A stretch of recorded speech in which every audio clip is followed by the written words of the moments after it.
राज ठाकरेंनी अपघातग्रस्त बोईंग विमानाबाबत सवाल उपस्थित केलेत। बोईंग ड्रीम लाईनवर विमानाबद्दल या अनेक तक्रारी आलेल्या होत्या।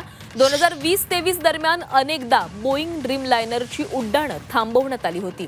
तक्रारी असतानाही विमानं का खरेदी केली असा सवाल राज ठाकरे यांनी उपस्थित केलेला आहे।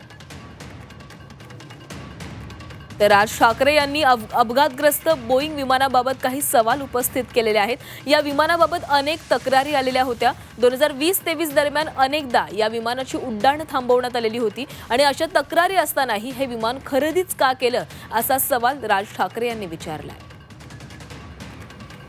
तर राज ठाकरे यांनी नेमके काय सवाल उपस्थित केलेत पाहूया।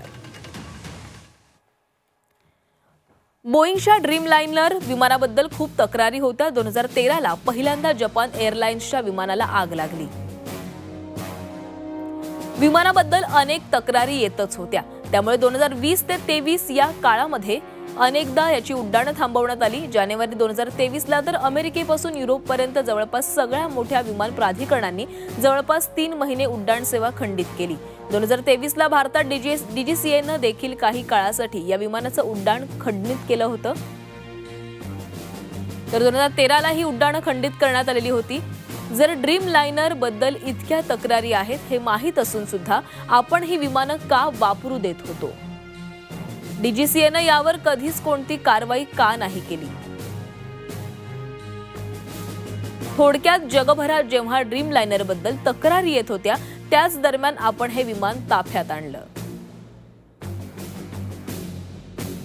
ड्रीम लाइनरची सेवा 2020 ते 2023 च्या काळामध्ये अनेकदा जगभरात तांत्रिक कारणांमुळे खंडित झाली। असं असताना एअर इंडियापासून अनेक विमान कंपन्यांनी 40हून अधिक ड्रीम लाइनर विमानांची ऑर्डर दिली। सगळ्याला सरकारनं परवानगी का दिली? डीजीसीएनं इतका पण विचार का नाही केला?